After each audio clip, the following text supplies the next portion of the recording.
The Lifestyle Show, presented by Selina Mackenzie. Now imagine you could hold a baby hare and bottle feed it. And then imagine that 2 years later, it's still running from the fields when you called it and snoozed in your house for hours. Well, this is what happened to our first guest today to tell us about her book called Raising Hare.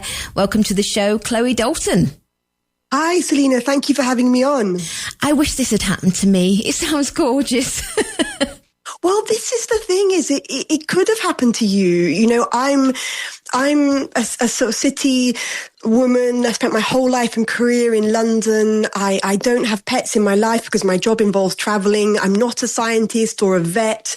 I'm just an every woman. And I had this extraordinary experience of raising and living alongside a hare. And I wrote the book about it just because it was an improbable thing to happen to me. And I wanted to share it with other people. Yeah, it's a lovely story. Am I right? A baby hare is a leveret? It is indeed, and it's an unusual word because they're unusual animals. I mean, in parts of Britain, parts of Europe, they're plentiful, but actually in lots of areas they've been, driven out or killed. So not many people get to see a leveret. And before I saw this one, I'd never seen a living hare in my life. Wow. So you're a city girl, as you said. So presumably you went to the countryside. You didn't see a hare in the city. Yes. Well, what happened is in the early stages of the pandemic, and I know it now sounds like we're talking about something that happened a long time ago, but it's not that long time ago. But I moved from London to the north of England to be near my parents, like lots of people. I had family members I was worried about, and I ended up living in a tiny barn in the middle of nowhere in this isolated area surrounded by fields and woods. So, a very lucky experience in many respects. But when I was there, all I could think about was what I was missing out on and wanting life to go back to normal and to go back to London, like everybody else who was affected in different ways by the pandemic. And it was just literally one day when I was out for a short walk, and I describe in my book the circumstances that led to me being out there, that I came across this tiny animal that had been separated from its mother, had been chased by a dog, and that's what precipitated me into this whole experience. I thought it was going to last just for a matter of hours, because I was going to bring this little animal in and then return it to the field under the cover of darkness so it could be reunited with its mother. And it's ended up lasting 4 years so far and counting. Oh, that's lovely. Are you still living in the country then now? Well, so in the book, I describe what happened to me, working out how to look after this creature when for various reasons it turned out that I had to try to keep it alive and try to work out, what a hare needed when I was somebody, as I say, who just wasn't really very equipped for this. And then the experience just kept on developing in ways I could never have imagined. These magical things happen as a result of the fact that I made one instinctive decision, which is that I wasn't going to imprison, cage this animal, and I wasn't going to treat it as a pet. I never gave her a name.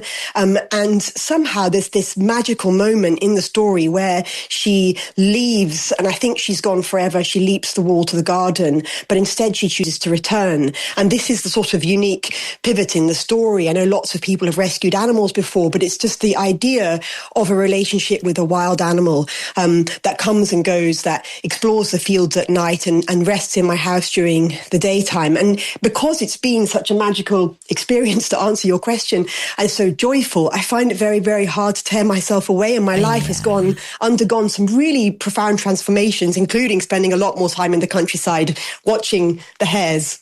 Oh, it sounds like it was meant to be. It's fate. Well, I'd like to think so. I mean, I didn't do anything to deserve it. Oh. So I've been gifted this joyful experience that's reconnected me to nature, opened my eyes to nature and to how special, unique and extraordinary hares are. We tend to overlook them and just treat them as sort of large rabbits, but there's something so much more than that. And that's what I delve into in the book. So how did you find out what to do? I mean, even as an animal lover myself, I wouldn't know what to bottle feed a hare on. Did you go on the internet to find out what to do? Well, yes, exactly. I started out on the internet, and I got some advice from family members. My sister has a small farm, so she regularly bottle feeds lambs. And we had a conversation about what might be the best kind of powdered milk to give to a baby hare. There was an early stage when this little animal was so small that it was sort of tottering around the house and kept falling over. And I found myself Googling, trying to work out what this was. Of course, I realized with hindsight that it was just because it was so young. Oh. It weighed less than 100 grams. It was like, it could fit in the palm of my hand. It was absolutely tiny. But because hares, unlike rabbits, they live above ground. They're born with their eyes open. They're a full coat of fur, ready to go. They're little miniatures of an adult hare. So it could move around. Rabbits live underground for the first 4 weeks of their life, and they're kind of born with their blind with no fur. But this from its earliest days, this little animal would explore the house around me and sort of sleep under my bed and go out into the garden and do all sorts of adorable things. And I was meanwhile ordering up every book I could find, from public libraries, since we were all on lockdown, so I couldn't go out and get any books, to try to find out from any source I could. And I found some really strange ones, like 18th century poetry from people who'd kept hares hundreds of years ago, to try to work out what a growing hare would need. Wow. And were you surprised then? I suspect, like you said, you thought it'd probably only last a couple of hours. So did you think you were going to wake up the next day and sadly find that he'd passed away or she'd passed away? Well, I did have that fear. So what happened is that I knew that you're not supposed to interfere with animals in the wild. And so I left this little leveret where I'd found it for a long period of time. But when I came back 4 hours later, it was still there. There were lots of predators, buzzards in the air and foxes and things. And I was worried that it might be hit by a car. So I thought I would take it in temporarily. And I went to great lengths not to touch it directly. I wrapped it in dried grass from the field edge so I wouldn't sort of transfer my scent onto it. But I rang someone I know who used to be a gamekeeper, and he said to me, "I'm very sorry to tell you that's never going to work. First, its mother will reject it if she's still alive. Mm-hmm. And secondly, hares don't do well in human hands. I'm afraid you're going to have to accept that it's going to die." And I was just mortified at that point. I thought I'd done something really rash, that maybe I've endangered this creature. And then I surprised myself from finding this kind of resolve that whatever it took, I was going to nurture this little animal and I was going to enable it to return to the wild, that it didn't belong to me, and that my job was somehow just to bridge those first few weeks of its life so that it could one day return and be fully free, which is what it did. It's just that it surprised me, or she surprised me, as I describe in the book the way that I worked out that she was a she. You might be able to guess if you're listening, but it was a wonderful surprise. And there's an amazing moment in the book where this hare does the most extraordinary thing that makes me realize that she's female. But when she had the full wild at her disposal and could run as far and fast as she wanted to, she did that. But then she still felt attached to the house and would come back. And I wrote the book, with this beautiful animal stretched out on its side, asleep in my office, which is something that you'd never expect with a wild animal. And it gave me this hope that maybe all's not lost. We're all surrounded by such terrible news about the environment and climate. And I know this is just one tiny little story, but it is a sort of hint at the possibility that we could find a better balance and that coexistence is possible. Yeah, it is a wonderful story. And you just wouldn't expect it with a hare. For some reason, you sort of wouldn't be so surprised with a rabbit, which, as you say, are very different creatures. But they have become domesticated pets in some situations. But a hare, I would have thought, was very individual, very, very not selfish. What's the words I'm looking for? Where people describe cats, independent, very independent. Yes. That's really perceptive of you, because that's exactly what they're like. And they don't look like rabbits when they've got much longer legs and ears. They're a completely different colour if you see them side by side. And I've got some photographs of my Instagram account that shows that. They're more like, when you look at them up close, they're more like sort of small dogs or large deer. They're very elegant and mysterious, but then they're not like either of those two things. They don't behave like a dog. She doesn't paw my leg or ask for food. And she's actually, in many respects, more independent than a cat, if you can imagine that. The kind of wonderful thing about the relationship with this wild animal has been knowing that on some level she doesn't actually need me. She gets the food that she needs from the environment. She knows everything she needs to know for her own survival out of sheer instinct. instinct, but she chooses to trust a human and she chooses to rest in my house. And that somehow means more to me. You know, it's somehow more of a compliment. She almost sort of discounts me that I'm just another animal in the landscape rather than there being this kind of bond that there would be with a cat that would look to you for food, even though they're still capable of hunting. Yeah, she wants you as opposed to needs you. Well, I don't even know. I mean, I'd love to think, of course, you know, it's wonderful to have these bonds with animals and they're sort of things we dream of in childhood. But I suppose I'm trying to say that I feel like, hand on heart, she doesn't need me.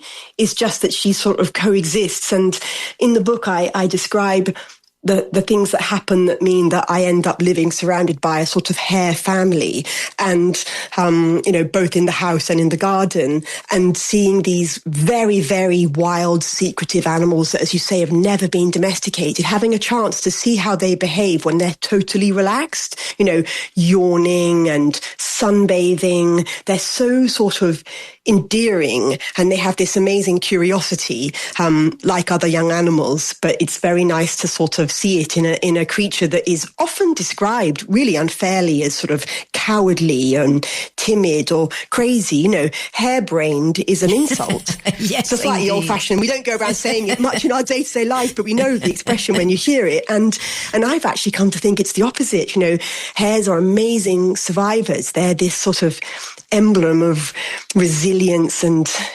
resistance and survival despite everything that makes their life hard in the modern world, including climate change as well as farming. So I'm full of admiration for them. I think we should be changing the language and starting to make it more of a compliment to be like a hare. Indeed, indeed. So does she just come and go as she pleases?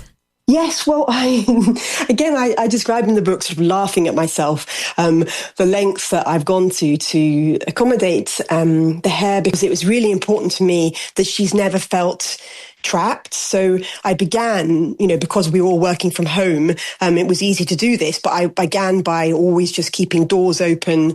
You can imagine my heating bill was a bit of a nightmare, but, you know, and if I found the hare standing in front of a door, I would just open it so that she was free at all times and never felt sort of trapped. And then over time, I persuaded a carpenter. It took a little bit of persuading because he didn't think it was a very good idea, but I persuaded him to create what I like to think of as the world's first hare's door. And there's this little door that's set into a glass door in the house. And then I find this company in America that produces this sort of device that opens the door to chicken coops. And I get that installed. So it makes it possible, even when I have to come to London for work or travel, it makes it possible to open the door to the hare. Oh, and you've not been tempted to give her a name? Well, I haven't, but you know how you discover things about yourself in ways you don't expect. And I just found I was just a bit stubborn about this idea of naming her, that it didn't feel right, you know, to put a sort of human name on her.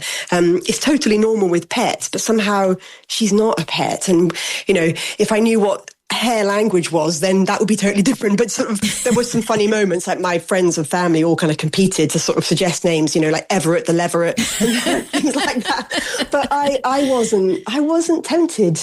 And I was a bit, I don't know, maybe a bit eccentric in that way, but it just didn't feel right and it didn't really feel necessary. And I'm glad I didn't, because she's who she is. And also because there is some kind of mystery to animals in the wild. At the end of the day, we don't know what they think and feel. We can imagine, we can hope to understand, we can try to empathize, but they are different to us. And they deserve that space and they deserve that freedom. Yeah, indeed. Well, I'm looking at your website and there are some gorgeous photos. Absolutely gorgeous. She really is. And I assume there's some photographs in the book as well? Well, there are illustrations that are all based on actual photographs of the hare. They're done by this amazing Irish artist called Denise Nestor. So they're actually done as sort of line drawings, but they're all true to life and they all capture the sort of spirit of the hare. And then I put photographs on my Instagram account, my website, so people who want to can see what she looks like in all her glory. Oh, she's beautiful. Well, people can find out more from the book, which is called Raising Hare. It's a BBC Radio 4 Book of the Week. It's also a Waterstones Book of the Year. And even Angelina Jolie likes it. Great news. And the book is by Chloe Dalton, who we're speaking to now. So for Instagram, Chloe, do we just put your name in? Yes. And the website is chloedalton.uk. Thank you for joining us. Do give the Hare next time you see her, my love. I certainly will. Thank you, Selina. Take care. And My pleasure. Bye-bye. Bye-bye.